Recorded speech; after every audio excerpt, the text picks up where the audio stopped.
You have to decide early in your life what success really means for you.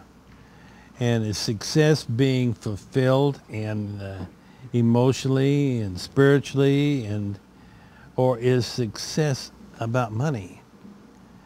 And if your success, if you put it's about money, that's okay too. I have nothing against that. But you're going to enjoy your life so much more if your success is about the passion in your life. Welcome to television taping. Okay, we're ready on audio?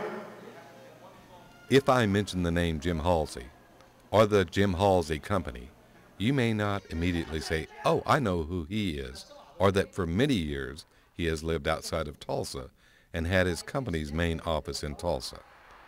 But if I start through a partial list of people that Jim Halsey has been a major influence in their career, your reaction may be different. So here goes. First, we open with the Oak Ridge Boys, who you'll get to know much better as the show goes on. And what about Hank Thompson, Roy Clark, Reba McEntire?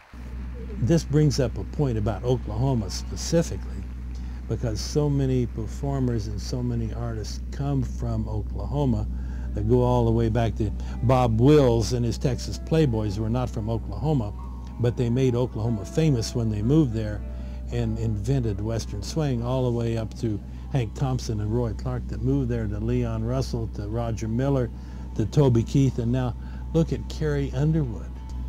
That there must be something in the water in Oklahoma that presented, you know, you can just go on and on and on, that of performers that have that root feeling of America. This is what the Oak Ridge Boys do. They reach that heart and soul of America. For well over 25 years, Jim has been the personal manager of the Oak Ridge Boys and continues those duties while turning over the booking agency division of his clients to the William Morris Agency of New York several years ago. I remember going backstage and shaking Mr. Golden's hand, and I said, if you guys would ever be interested in expanding your repertoire to include some country and pop music, I said I'd be interested in doing something with you. And so that was 1974, and here we are 31 years later. Yeah. And Dwayne Allen was there at the same time.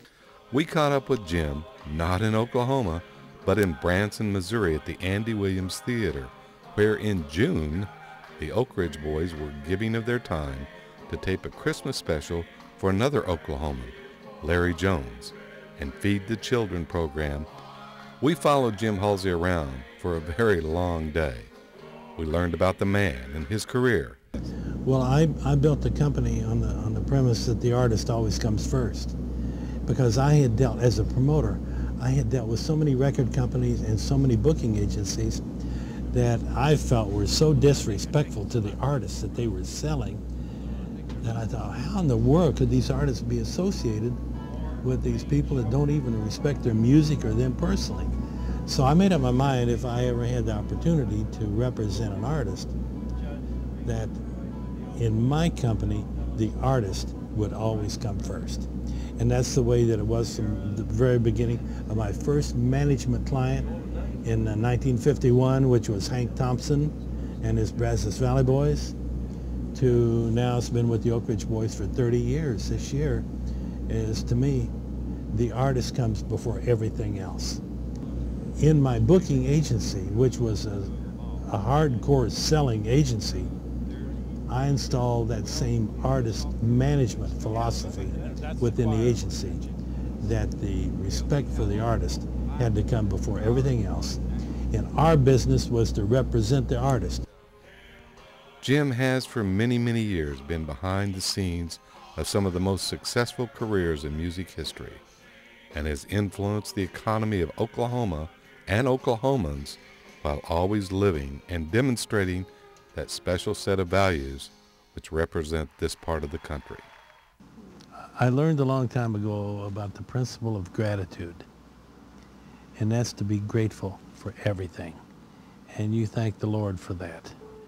And so that philosophy of gratitude, the gratitude principle, is something I've lived with for a long, long time. Throughout the show, you have caught glimpses of a man that looks very much like a younger Jim Halsey. That's Sherman Halsey, now living in Los Angeles, and he is one of the top directors of TV specials in the country. We asked Sherman to share some thoughts about being the son of Jim Halsey. I've never seen him have a problem that was unsolvable for him, you know. So I think that outlook of positive thinking and you know, treating people humanely is probably one of the nicest things I've learned from him. As we catch a final few looks at the Oak Ridge Boys and their longtime manager, we begin to realize what an influence Jim Halsey has not only been on the entertainment industry, but Oklahoma as well. For Oklahoma Horizon, this is Perry Tolley with an Oklahoma profile. But I love it because it's a people business. It's about with and for people.